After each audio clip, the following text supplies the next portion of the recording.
Hello and welcome to another episode of Liberty is Peachy. I'm your host, Kenyatta, and in this episode, I'm joined by ACLU of Georgia Executive Director Andrea Young and ACLU of Georgia Political Director Christopher Bruce. Now, they're here to recap all the movement that's happened in the 2021 Georgia legislative session, and I hope you guys enjoy. Well, Andrea and Chris, thank you both so much for joining me again after a historic, eventful. I'll let you two fill in any other adjectives that you would like to describe this 2021 Georgia legislative session. Thank you both for sitting down for this conversation. Thank you, Kenyatta. Andrea, of course, I know you have a few words to say. I'm just gonna say I'm tired, and I know that tired. Georgia is tired too. So, thank you for having this. We want to make sure that the right information is going to our members and our supporters as soon as possible. That's So, right. we're bearing through this thanks to our executive director. As soon as possible, so we are. So, I'll let Andrea say a few words as well. If, Yeah, we always appreciate people who listen to the Liberty is Peachy podcast. That's And, right. we try to be a source of accurate, useful information about our civil rights and civil liberties and the most contemporary things. And so last night, Mhm. the Georgia Assembly ended its legislative session. And we just want to bring people up to date on where things stand and where we are and what some of the civil liberties issues that we, with your help, were able to defeat That's right. or improve or mitigate the damage, as the case may be. Yeah, and that's why I'm excited about this conversation because there are some little tidbits in there and some late developing items, like you said, as late as last night that we are learning about that I'm excited to hear about. But we can start out with, of course, the big one in the talk of the town, which is voter rights for Georgians and the movement that happened. So the last time we had a conversation, we were saying that we're monitoring what's going to happen, whether with been with SB 202 and all these other bills. So now having gone through session and being, another Sine died down in the pocket and in the books, where are we now as far as voter rights for Georgians in moving forward? So I'm gonna let Chris go through the elements, but one of the things is that it Mhm. wasn't 202. We were looking at HB uh, five, HB 531 That's right. and Yep. Senate Bill 241. And Okay. so about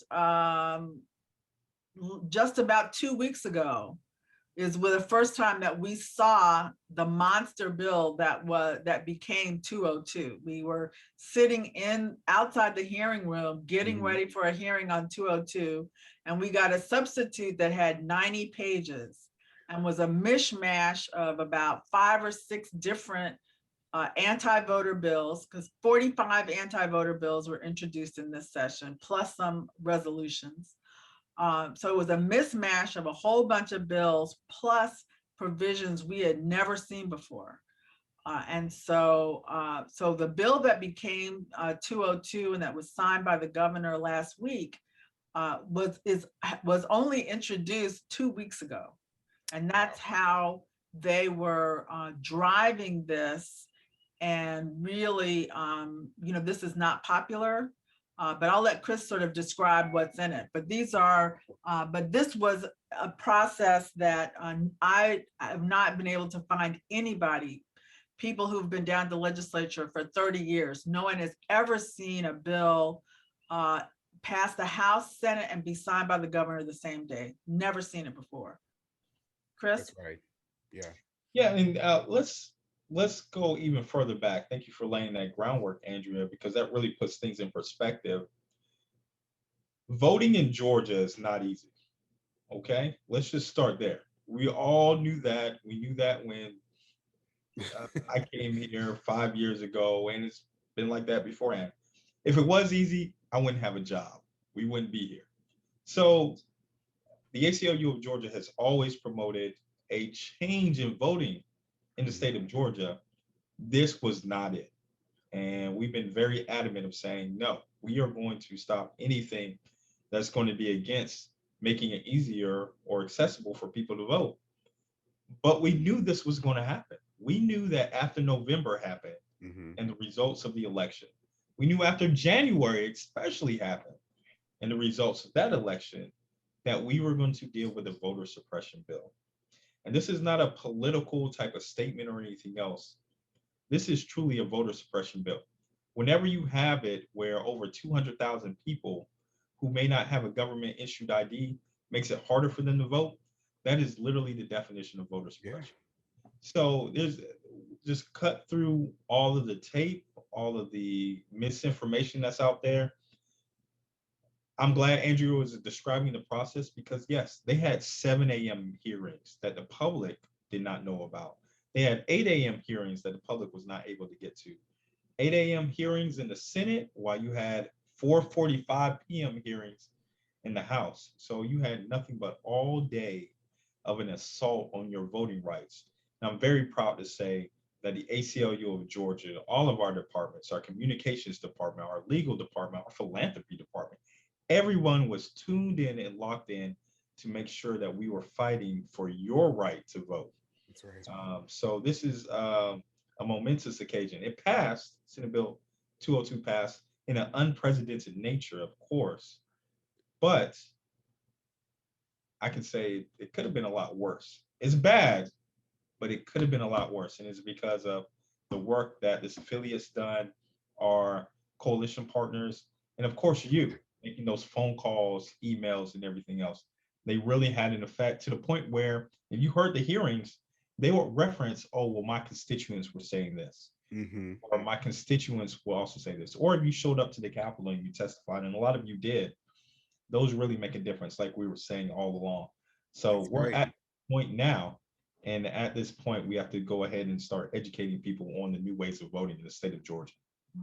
But Yes. Chris, if I'm, correct me if I'm wrong, there were at least 18 hearings on voting bills. Is that an understatement? Well, Andrea, you're never wrong, of course. So there were 18 hearings in the Senate on voting bills.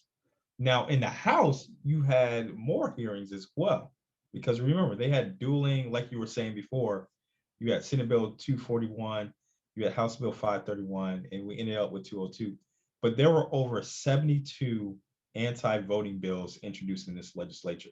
To put that in perspective, normally you get about 12, if that, 12 on a regular year. 72 bills that had to be read, analyzed, prepped for, and like Andrew was saying, literally passed at a whim. So something that's going to impact over 7 million registered voters was passed by the House, Senate, and signed by the governor in a matter of hours that's going to impact your lives on the most basic levels. But I just want to say too, I'm so proud of Chris and his team because the ACLU analyzed every single bill. We got talking points to members of the legislature. When they came to the floor to oppose the bills, they had questions. Hmm. So we really prepared uh, the folks who were standing for democracy. We made sure they had all the all the support, all the information, all the data that they needed to defend the right to vote. And we can do that, of course, because of the wonderful ACLU members and supporters that we have. 100%. And I was going to say, in the spirit of, because one thing we have been talking about here in our organization that I've been loving is the spirit of transformative justice. And and to think about that in the context of legislative session, we were saying this entire time during the At the Capitol series with the podcast, this is why it's important to pledge to take action, to stay engaged and aware of what's going on with our social channels and take those actions as we push them out on these pieces of legislation. So now to hear from you guys, like that information from the constituents made its way into these hearings in testimonies, it's just another beautiful example to show like that the passion and the work that our supporters do and our volunteers, that it pays off and it's tangible. So um Yeah, let me comment on that real fast uh-huh. because it's very important what you just said. The ACLU of Georgia does not give money to candidates. Never have, never will. ACLU of Georgia does not endorse candidates. So when it comes to the amount of power of what candidates or elected officials really pay attention to, that's one of the things that they do. They pay attention to how much money you give them, and they pay attention to your endorsements. We don't do that. What we do is show them how much power we have with our people, That's right. because that was who we are. We are responsive to the people, which overwhelms money, because you can have all the money in the world, but if people aren't voting for you, it doesn't matter. So when we say we need you to call, we need you to text, we need you to Yes. advocate, that's what makes the difference. Otherwise, we would have no power down there at the state legislature. Absolutely. And I mean, through our social channels and through other members of our team with the legal observers, I mean, we've been able to see and share on the ground how passionate our supporters have been, whether it been protests for voter rights, and then other pieces of legislation that we've been looking at and monitoring that had some outcomes that I personally now am interested in discussing, having now be on the other side of Sine. And another one was SB 115, which ended up having a fascinating lifespan, in my opinion. If either of you wanted to give some insight or just some thoughts on SB 115, like I said, the lifespan of that one. Andrew, you want to talk about that? I'll let you have that one. Let's okay, that's fine. And how where do I begin? SB 115 is a bill that basically allows the dipstick, dipstick or Department of Public Safety and Training develop a training course for police officers to teach young individuals how to interact with the police. Um, Sounds good on the surface, but when you really break it down, the things that happen with Ahmaud Arbery, the things that happen with Breonna Taylor, the things that happen with George Floyd, the things that happen with hundreds, literally hundreds of people of color who have been assaulted and killed by the police. People do not need training on how to act. It's the police. So Senate Bill 115 really was an insult to injury at this time where people were calling for the police to actually become enlightened Yeah. towards how to act. And but the ACLU of Georgia took a turn in saying, let's work with this. Maybe we can make this into something great. And the way that we would do this, the way that we always do it, if you would say in your training, we're going to tell you your constitutional rights when dealing with the police, not only is the ACLU will help you develop it, we will be for this bill. We will be for a Republican bill. We're nonpartisan, but we will be for all the Republican signers on the bill and everything else. If you can just say, hey, this is in the statute of saying you have to show your ID card when you're driving a car. If you're saying that you can refuse a search of your car when the police have it, and tell people how to deal with that. And you know what they said? They said no.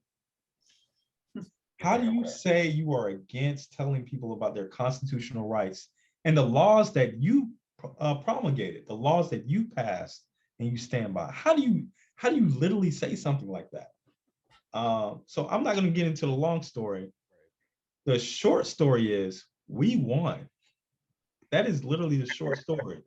This bill was defeated on the last day in the few last hours after it was voted down. It was voted for in the House that had a great speech that we were shaping the talking points and everything to. Sent over to the Senate. They tried to pass it there. It failed the first time. And on the second vote, it failed again. And again, the reason why is because we were sending out action alerts of saying, you better not be for this bill altogether. So yes, anytime someone's saying, we're not going to tell you about your constitutional rights, you should be very wary about that type of program. So I am glad that is one of the victories that honestly I was kind of weary about. I wasn't taking any bets on, but we won. We won it, and I'll take the win, and I ran with it. So we ran with it. And like you said, I like that victory is rooted in the constitutional liberties of all Georgians. Oh, absolutely. And And that's one of the things that we, because of course ACLU does training across the country on how to interact with the police and what your rights are if you're stopped by the police. And so we, contacted our national office for some of these, talking points that when we do training, we teach people about their rights when they encounter law enforcement. And so we proposed the amendment in good faith, Mm-hmm. and they preferred to do nothing rather than, they preferred they rejected it. And so this came to the floor. But this is the kind of back and forth that we have with members of the legislature. We are nonpartisan, Mm-hmm. and so we're focused on the policy and what kinds of steps are necessary to accomplish our policy goals. One of the other, and of course, this takes on even more meaning, in light of the trial that's going on right now of George Floyd, and this idea that people would not be told that you do have constitutional rights in police encounters. And right now we're having a suit about, there's already been an acknowledgement that he was deprived of his rights civilly. And so now the question is there criminal liability also for the behavior and for the actions that resulted in the death of George Floyd? And so one of the things that happened as a result of the death of George Floyd and Ahmaud Arbery and Breonna Taylor is, of course, the massive protests that we saw across Georgia and across the world, really. So as we have, I think every single year, Chris, there was another bill to try to criminalize the right to protest. That's right. And we see this every year at the Georgia legislature. And I know one year, I think Jerry, maybe it may have been Chris's first year lobbying for us, where he gave the example of, well, if let's say the Falcons win the Super Bowl and people run out into the street blocking cars, they're so happy, you're going to make that a felony too. And so and so it actually didn't get out of committee that year. I think it stopped in committee. Okay. But this year, we called it the zombie bill, because it started off as, I think, 171, and it ended up coming back as 289. So Chris, you want to talk a little bit about the right to protest bill, or what we call the Make John Lewis a Felon Act? Make John Lewis a felon act. Yeah, you can't make this stuff up, because this bill really would have made John Lewis a felon.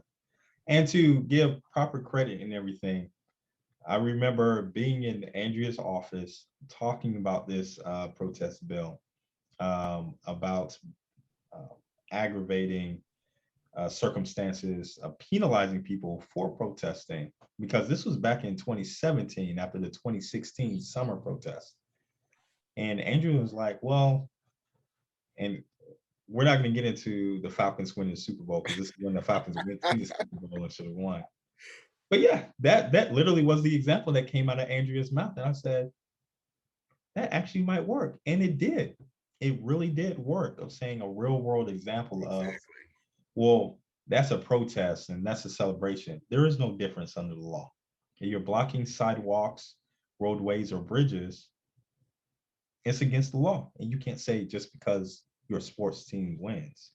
And that's where we are. And since 2017, and now we're in 2021, they are still, every time you have people of color out there protesting for their little rights that are guaranteed under the United States Constitution, they're trying to do something to back away from it, to criminalize you for it. So yes, this bill, Senate Bill 171, originally was defeated in the Senate. This is the behind the scenes look of it. ACLU, as well as other coalitions, testified against this bill, and it was tabled in the Senate. It was supposed to be dead, took the victory, right? No. And I'm going to tell you what happened. Wow. We were there testifying against the anti-defund the police bill by Representative Houston Gaines, had a great speech, left the hearing. Once I left, next person that came up was Senator Randy Robertson. He said, hey, this House Bill 289, we're going to strip it and put Senate Bill 171 and all that anti-protest language into it. So people were texting me, come back, you need to testify against House Bill 289. But like what happens all the time down at the legislature, I Mhm. was heading to testify against Senate Bill 202, which was the new omnibus anti-voting rights bill. Wow. So as you can see, there's so much that happens at one time, and that's why House Bill 289 passed through and everything else. But again, it didn't come up for a vote, so we will take the win on that. We still have to monitor it because we're in a biennial, so the bill's still alive, but it did not pass this session. And a lot of the reasons why is because literally after Senate Bill 202 passed, so many people were focused on this anti-protest bill. Because why?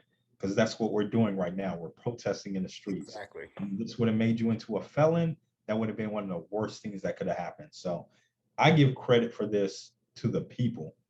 Everybody shifted. I think they thought, and Andrea, you can talk about this too. They thought the governor was like, well, maybe if I sign in 202, all the protests would stop and everything else. Mhm. No, it just shifted to the next worst thing, which Yeah. is the make John Lewis into a felon act. Right.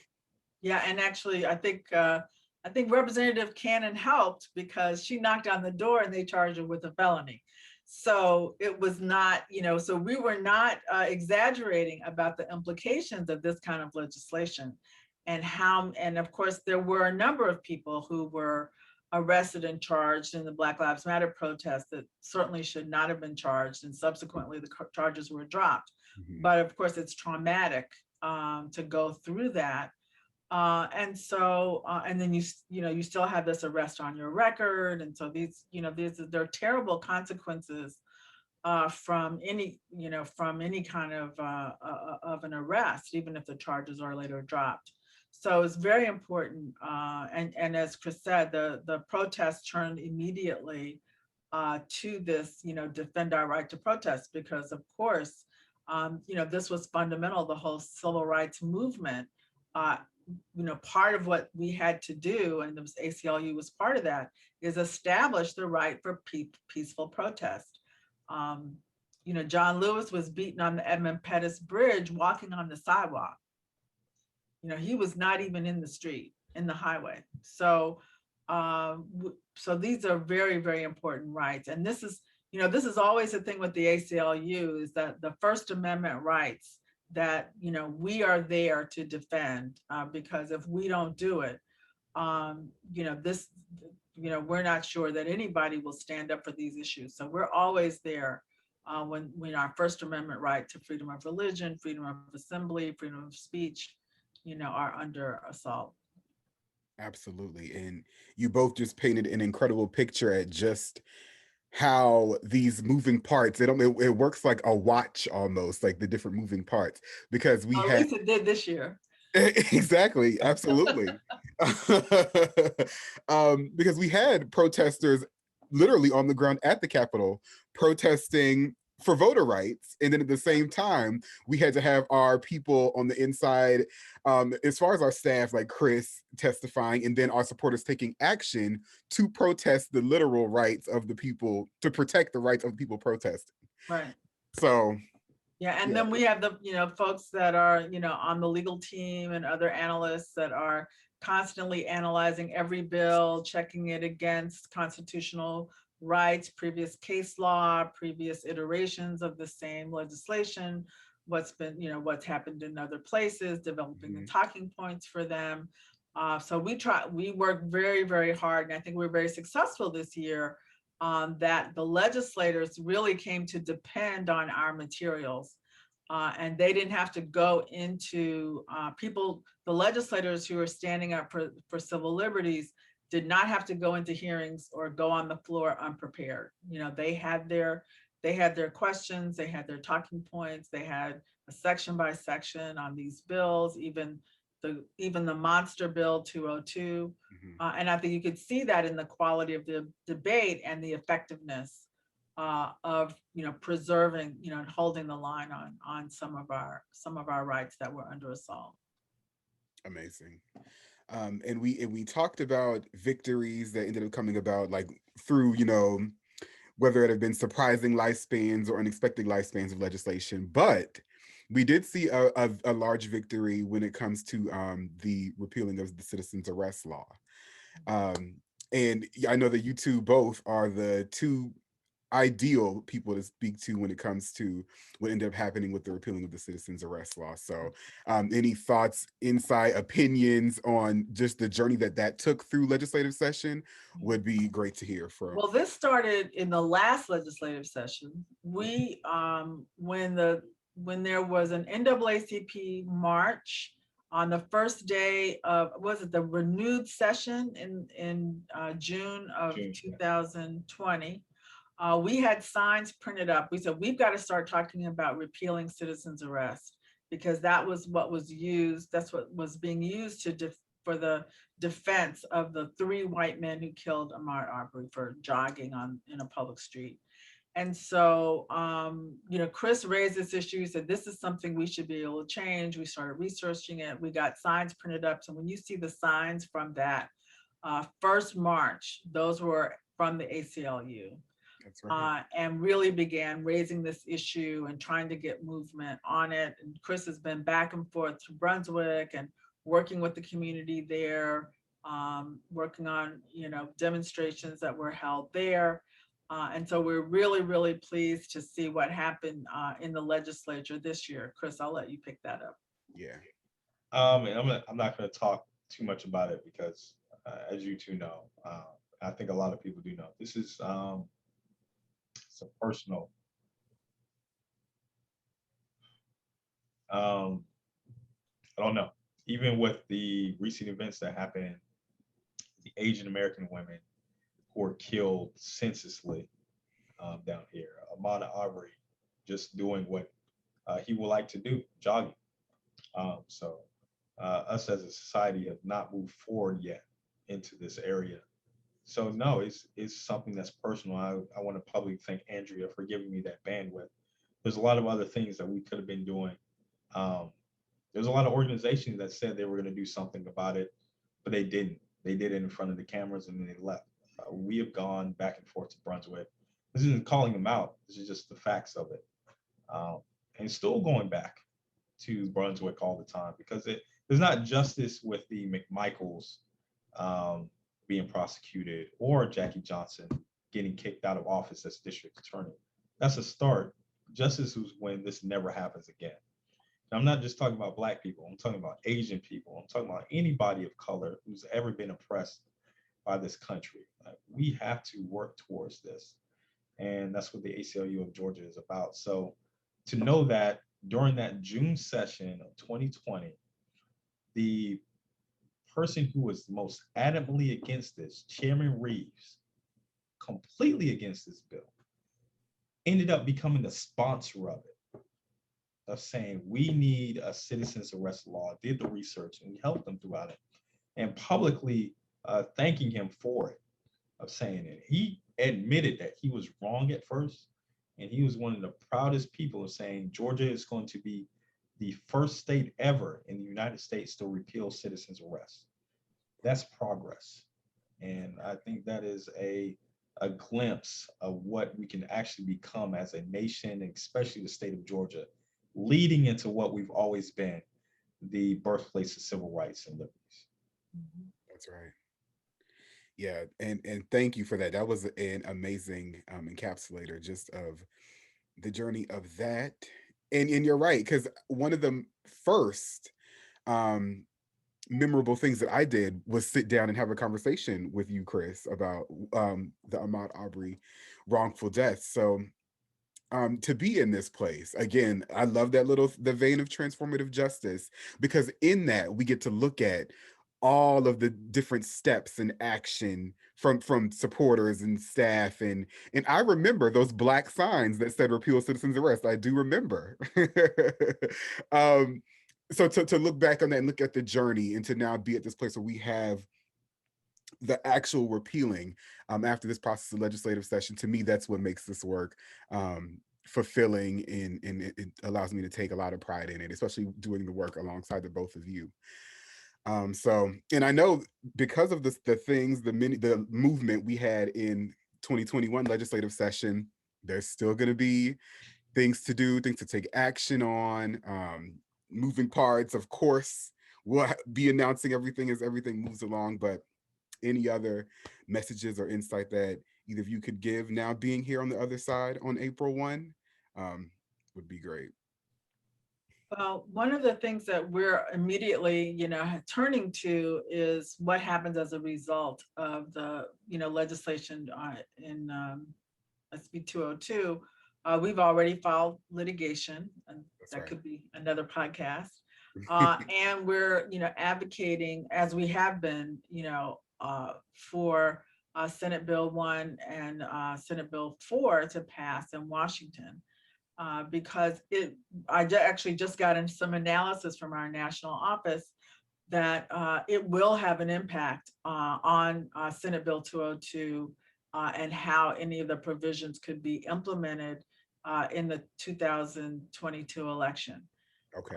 So even for Georgia, Senate Bill 1 and 4 would have an impact and would improve access to the ballot. Uh, in addition to that, we are already looking at how we expand our voter access project to make sure that voters have the education they need to continue to participate at the levels that they participated in 2020. That's right. So, we will roll right in, from legislative action to litigation and to advocacy with an education for voters, so that the intent of this voter suppression doesn't come to reality. That's The right. intent is to suppress votes. We're going to work to make it inspire people to come out be that much more determined to come out and vote. Absolutely. And Absolutely. to really put that in perspective, she's not playing. Like it's like I we're know. from legislature to litigating to advocacy and everything else. So I mean, there's plenty of things I could say about what ACLU is going to do beforehand, but I just want to reflect back and say, again, this is our fifth legislative session Hmm. under the leadership of Andrea Young. And I remember specifically, I was pushing for us being focused on criminal justice. And she said, we're going after voting rights. And this is what the ACLU of Georgia is going to be known for. Because she said, when it comes to reproductive justice, when it comes to racial justice, when it comes to privacy, everything flows back to voting rights. And I cannot think of a better decision and the leadership to navigate us through here. So just reflecting back of saying, thank you, Andrea, for your leadership. 5 years in the game, so much more. Let's be real. We have a lot of job security here because what happens down the legislature. But I think it's with your foresight and your leadership that we are at this point, and Georgia has definitely benefited from it. So the And the sky, world benefited no, because literally, everything that people are literally. seeing America do now, because Georgia was able to vote, That's right. the will of the people prevailed in November. We're in a completely different reality. And so, we want to keep making sure that the policies that people really want are the policies that can prevail, and we can elect leaders that really reflect the will of the people. And putting that in perspective, my last thought would be Hmm. Black women were the last ones who gained the right to vote. And now they are the highest voting demographic that we have. And not only just voting demographic, are literally leading the way for voting rights for everyone. So this is where we're at, and hopefully the future is much more brighter. Absolutely. And I can say that with confidence as a person who is, outside of me being, able to call the both of you colleagues, professional colleagues. I know that I am a person who considers themselves a carer and a worrier about things that are going on. But I take immense pride in being able to rest assured that I have the proximity to the people that, like we're saying, expand not only our education standpoints, but expand our horizons when it comes to defending our democracy and defending our civil liberties and civil rights. And if I'm feeling that way, as someone who gets to work with you, I know and I feel like it's my duty to trickle that down and ensure that our supporters and our partners feel that way and receive this vital, valuable information as well. So can't say thanks to you both enough. I always say this is a treat because it is every time.